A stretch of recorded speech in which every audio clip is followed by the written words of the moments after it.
10 Star News ఇక details చూసుకున్నట్లయితే తిరుపతి జిల్లా వెంకటగిరి జడ్జి అనుష ఆధ్వర్యంలో స్థానిక జడ్పీ బాలికోన్నత పాఠశాలలో బుధవారం న్యాయ విజ్ఞాన చైతన్య సదస్సు జరిగినది. ఈ సదస్సులో న్యాయవాదులు అద్దంకి గాంధీనాయుడు, గిరిజా కుమారి రాజారావు పాల్గొన్నారు. ఈ కార్యక్రమంలో ప్రధానంగా బాల్య వివాహాలపై విద్యార్థినులకు అవగాహన కల్పించారు. ఈ సందర్భంగా వారు మాట్లాడుతూ బాల్య వివాహ నిరోధక చట్టం 2006 ప్రకారము బాలికకు 18 ఏళ్లు, బాలురకు 21 సంవత్సరం పూర్తయిన తర్వాతనే వివాహాలు చేసుకోవాలని సూచించారు. అలా కాకుండా వివాహం జరిపిస్తే బాల్య వివాహ నిరోధ చట్టం 2006 కిందకు వస్తుందని, ఎవరైనా అలా బాల్య వివాహాలను ప్రోత్సహించడం లేదా జరిపించడం చేస్తే వారికి 2 సంవత్సరాల జైలు శిక్ష మరియు ₹1,00,000 జరిమానా విధించబడుతుందని సూచించారు. విద్యార్థి దశలోనే విద్యార్థులందరూ చట్టాలపై అవగాహన కలిగి సమాజంలో తెలియని వారికి తెలియజెప్పాలని, అన్యాయం జరిగితే ధైర్యంగా ముందుకు వచ్చి చెప్పడానికి భయపడకూడదని ఈ సందర్భంగా వారు తెలియజేశారు.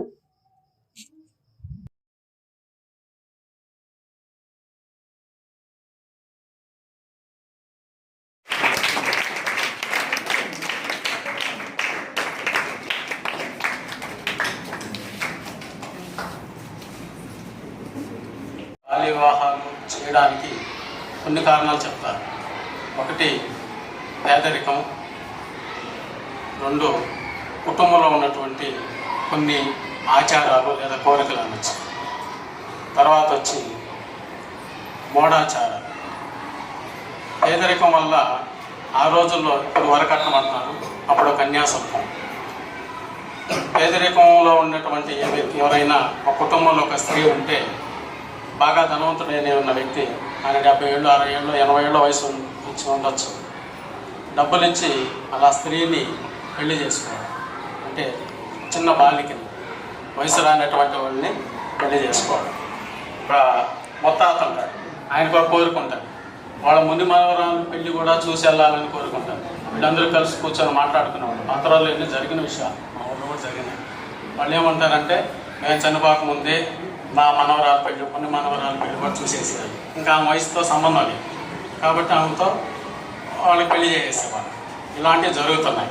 జరగడం వల్ల ఏమైంది, 70 ఏళ్ళ ముసలాయనికి ఒక చిన్న మైనర్ తీరినటువంటి బాలికనిచ్చి పెళ్లి చేయడం వల్ల తర్వాత వయసులో ఆయన చనిపోవడం, ఈమె అనేకమైనటువంటి ఇబ్బందులకు గురి కావడం, ఆ రోజుల్లో ఉన్నటువంటి చాలా ఆచారాల్లో ఉన్నటువంటి ఇబ్బందులను స్త్రీ చాలా ఇబ్బందులను ఎదుర్కొన్నది.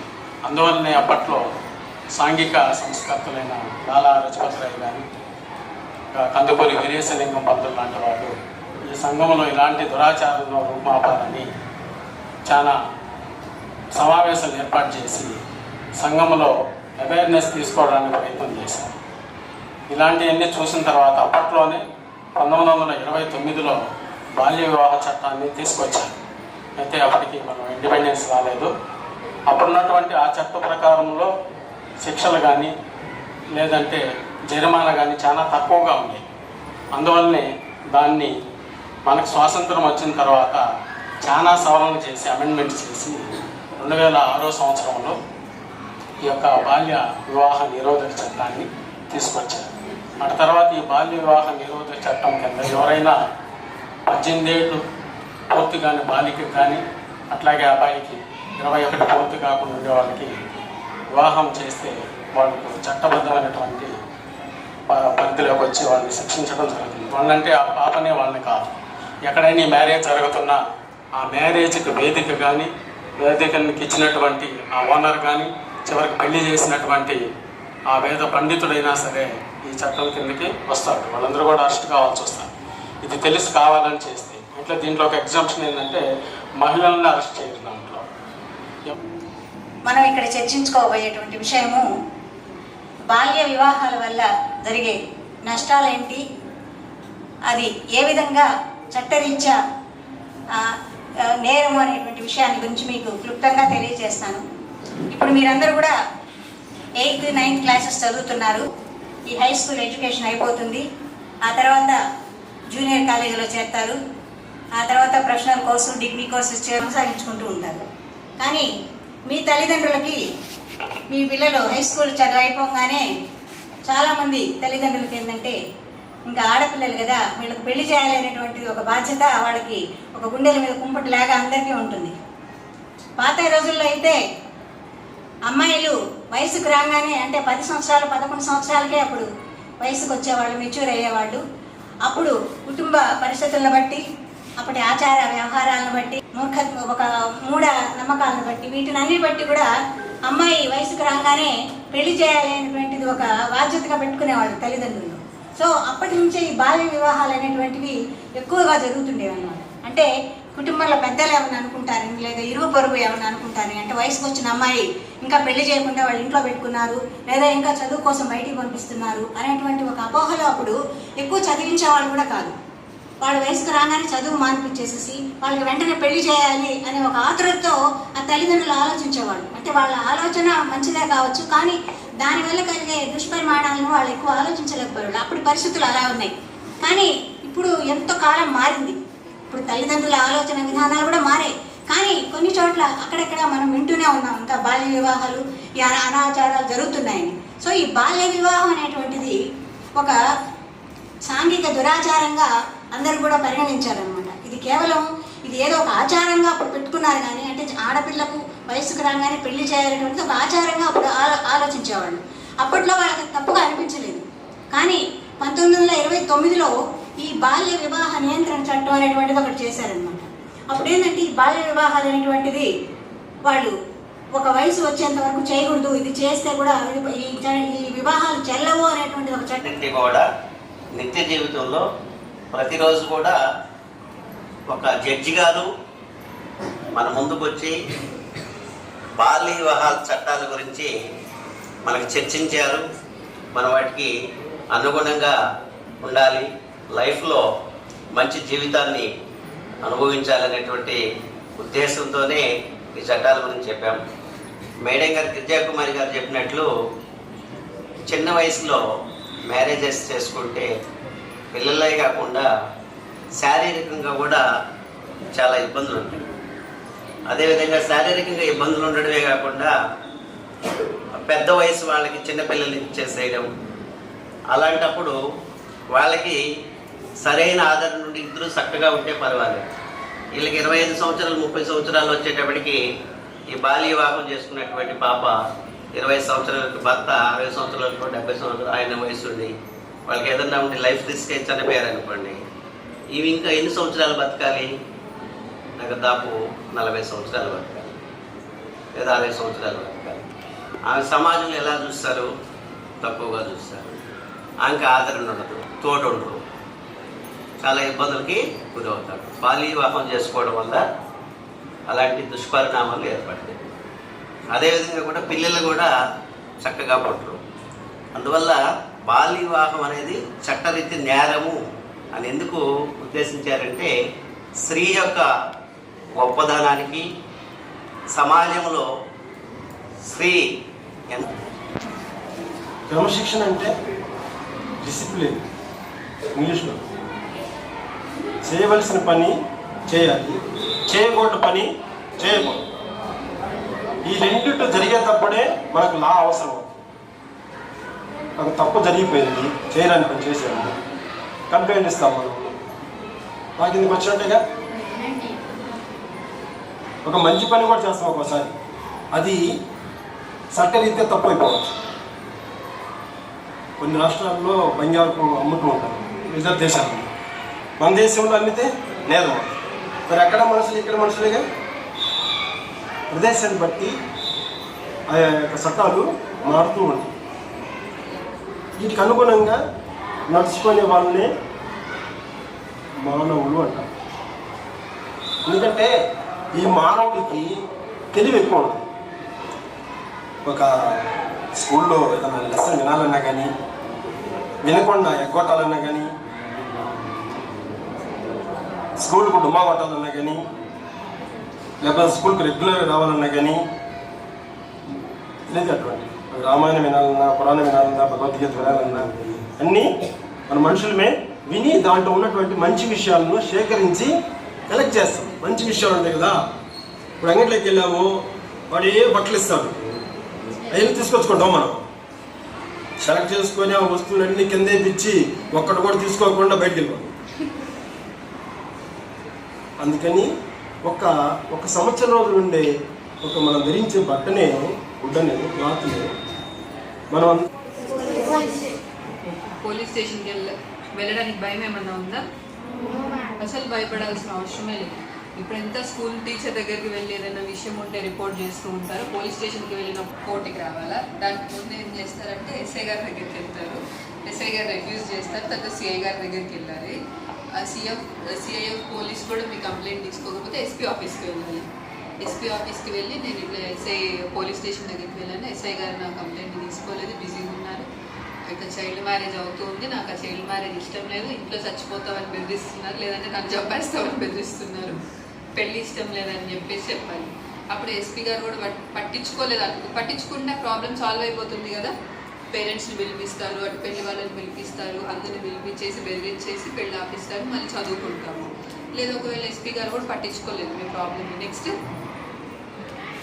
నెక్స్ట్ కోర్టుకు రావాలి. ఏమని చెప్తావు అంటే పోలీస్ డిపార్ట్మెంట్ ఎవరు నాకు హెల్ప్ చేయలేదు, సో నాకు ఇప్పుడు హెల్ప్ చేయడానికి ఎవరు లేరు అని చెప్పి మీరు ఇవైతే మీరేం రూపాయి కూడా ఖర్చు పెట్టాల్సిన అవసరం లేదు కదా, ఇవన్నీ ఫ్రీ డైలర్స్ కదా. సో ఫ్రీగా మీరు ఏమి ఒక రూపాయి కూడా ఖర్చు పెట్టకుండా జరిగిపోతుంది. 1098 చైల్డ్ హెల్ప్ లైన్ కూడా ఫ్రీ డైలర్ ఉంటుంది. సో మీరు వెంటనే కాల్ చేయగానే మీ ప్రాబ్లమ్ని అడ్రస్ చేసుకొని కన్సర్న్ లోకల్ ఎవరైతే ఉంటారో పోలీస్ వాళ్ళకి చెప్పి మీ ఇంటి దగ్గరికి పంపించేసి మీ ప్రాబ్లమ్కి వెంటనే సొల్యూషన్ ఇచ్చేలాగా చూస్తారు. సో ఇప్పుడు అనుకోకుండా పెళ్ళి అయిపోయింది అంటే మీకు ఆ టైంలో తెలియలేదు పెళ్లి ఎలా ఆపాలో తెలియలేదు, ఒకవేళ ఆపినా కానీ ప్రయత్నించినా కానీ పెళ్ళి అయిపోయింది. దాని తర్వాత ఏం చేయాలి? ఆ పెళ్ళి మీకు ఇష్టం లేదు, లేదా మీరు పెళ్లి చేసుకొని వెళ్ళిన ఇంట్లో మీకు చదువుకోవాలని ఉంది, వాళ్ళు చదువుకోవడం ఆపేయమన్నారు, ఇంట్లో పనులు చెయ్యి అంటున్నారు. సో హస్బెండ్ కూడా వచ్చి తాగేసి కొడుతున్నాడు, లేకపోతే వాడేం పని చేయకుండా ఇంట్లో కూర్చొని తింటూ ఉంటారు. సో ఇప్పుడు ఏం చేస్తారు? పోలీస్ స్టేషన్ ఎలాగో ఉంటుంది, పోలీస్ స్టేషన్ ఉంటుంది, కోర్టు ఉంటుంది. ఇది కాకుండా ఇంకో రెమెడీ ఉంది మనకి. ఏమనంటే ఇప్పుడు మీకు 15 years అప్పుడు పెళ్ళయింది, లెట్స్ కన్సిడర్ అవ్వకూడదు కానీ అయింది అనుకున్నాము. ఒకవేళ మీకు 15 సంవత్సరాలు అప్పుడు పెళ్ళి అయిపోయింది అనుకోండి, మీకు 18 years మెజారిటీ వస్తుంది కదా. 18 కంప్లీట్ అయిపోయిన తర్వాత వితిన్ 2 years లోపల కోర్టులో వెళ్ళి ఈ పెళ్లి నాకు ఇష్టం లేదు, ఈ పెళ్లిని కొట్టివేయండి అని చెప్పేసి అని కోర్టుకి వెళ్ళి క్యాన్సిలేషన్ ఆఫ్ మ్యారేజ్ కూడా తీసుకోవచ్చు. సో అప్పుడు ఏమవుతుంది అని అంటే మీకు ఇష్టం ఉన్నా పక్కన వాళ్ళకి ఇష్టం ఉన్నా లేకపోయినా కానీ మీకు పెళ్ళైనప్పుడు మీరు మైనర్ కాబట్టి 18 years కంప్లీట్ అయిన తర్వాత మీరు మీ నిర్ణయం తీసుకున్నారు ఈ పెళ్ళి నాకు వద్దు అని చెప్పేసి. సో ఆ తర్వాత మీరు ఏమంటారు క్యాన్సిలేషన్ ఆఫ్ మ్యారేజ్ చేసుకుని నలిటీ తీసుకోవచ్చు, అనల్మెంట్ ఆఫ్ మ్యారేజ్ అంటారు. ఇది మనకేమంటే చట్టం ఇది బేసిక్గా మైనర్స్ అంటే ఒకవేళ ఇన్కేస్ పొరపాటున అయిపోయిన మ్యారేజెస్ని కూడా క్యాన్సిల్ చేసుకునే హక్కు మనకి ఇస్తుంది అనమాట. బాలిక అదే చిన్నారి పెళ్లి కూతురు చూసుంటారు అందరూ, నాకు తెలిసి చూసే ఉంటారు అనుకుంటున్నా చిన్నారి పెళ్లి కూతురు సీరియల్. అందులో చాలా క్లియర్గా చూపిస్తుంటారు కదా చైల్డ్ మ్యారేజ్, అదే బాల్య వివాహాలు ఎంతో ప్రమాదంగా ఉంటుంది, జీవితాలు ఎలా మారుతాయని చెప్పేసి అని. సో అందులో ఆనంది చదువుకుంటుందా, తర్వాత చదువుకుందా, పెళ్ళయిన తర్వాత చూసే ఉంటారులా చెప్పండి. తర్వాత ఒక కలెక్టర్ని పెళ్లి చేసుకుంటుంది కదా. సో ఇన్ కేస్ మన జీవితంలో ఎంత నెగిటివిటీ ఉన్నా కానీ చెడు ఎంత జరిగినా కానీ ముందుకు వెళ్ళడానికి హోప్ ఉంది కదా. సో అంటే ఆ సీరియల్లో జరిగింది నిజమని నేను చెప్పను కానీ బట్ చైల్డ్ మ్యారేజెస్ అంటే నిజంగా బయట అలానే ఉంటుంది. ఇప్పుడు సార్ చెప్పారు కదా, ఒక ముసలివాడికి ఇచ్చేసి ఒక చిన్న పాపను పెళ్లి చేస్తారు. బట్ ఏం ప్రాబ్లమ్కి సొల్యూషన్ ఎక్కడ వస్తుంది అంటే మీరు ఫస్ట్ నుంచొని ఫైట్ చేయాలి అనుకున్నప్పుడే సగం సొల్యూషన్ వచ్చేస్తుంది, అంతే కదా. దానికి సరెండర్ అయిపోయి ఇక నా జీవితం ఇంతే, నేను ఇక్కడే అయిపోతాను, నా లైఫ్ ఇంతే అనుకుంటే దానికి మీరు 100% ఫెయిల్ అయిపోయారు. కానీ ఎప్పుడైతే నేను ఫైట్ బ్యాక్ చేస్తానని నుంచుంటారు 50% విన్ అయిపోయారు, అంతే కదా. అది ఏ ప్రాబ్లం అయింది, చైల్డ్ మ్యారేజ్ అవ్వచ్చు, తర్వాత మ్యారేజ్ అవ్వచ్చు, లేకపోతే ఏమంటారు ఇంట్లో ప్రాబ్లమ్స్ అవ్వచ్చు, మీరు వర్క్ చేసే ప్లేస్లో అవ్వచ్చు, లేదా బయటకి ఎక్కడికైనా వెళ్తారు, ఎక్కడైనా అవ్వచ్చు. ఎప్పుడైతే మీరు స్టాండ్ బ్యాక్ అవుతారో ఫైట్ చేద్దామని 50% విన్ అయిపోతారు. రెస్ట్ ఆఫ్ ద 50% ఎక్కడ ఉంటుంది?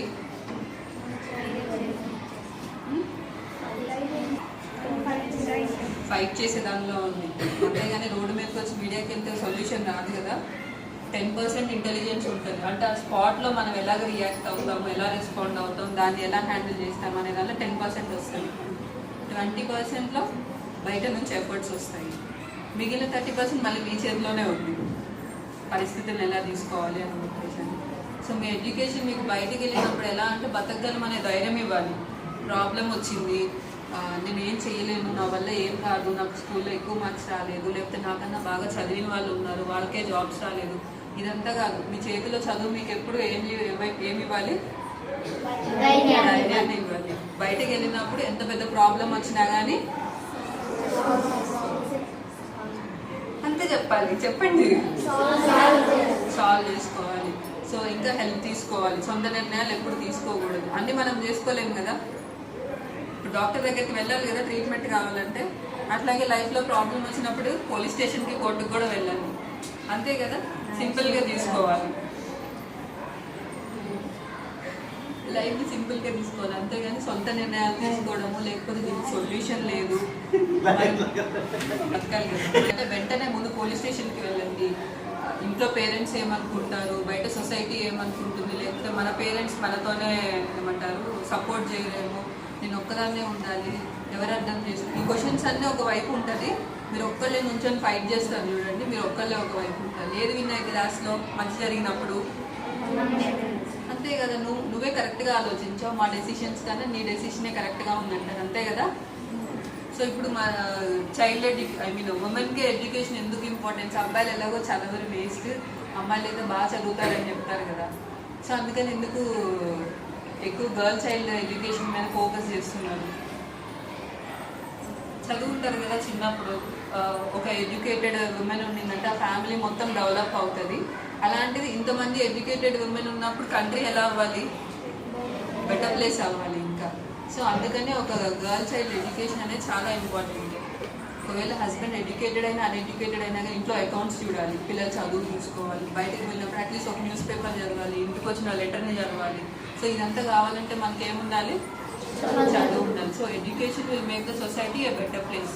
ఇప్పుడు మీరు ఇవాళ ఇంతకుముందు మీ ప్లేస్లో మేము కూర్చొని ఉన్నాం కదా, ఇట్లా మా స్కూల్స్ కూడా వచ్చి ఇలాగే చెప్పేవాళ్ళు ఆఫీసర్స్. కొంతమంది డాక్టర్స్ వస్తారు, లాయర్స్ వస్తారు, జడ్జెస్ వస్తారు, పోలీస్ వాళ్ళు వస్తారు, అంతా వచ్చి చెప్తూ ఉంటారు. మేము మీ ప్లేస్లో కూర్చొని వినేవాళ్ళు. బట్ ఇప్పుడు సో ఇప్పుడు మీ ప్లేస్ కూడా ఎలా అవ్వాలి నెక్స్ట్ 10 yearsలో? సో అందరు దానికోసం ఏం చేయాలి?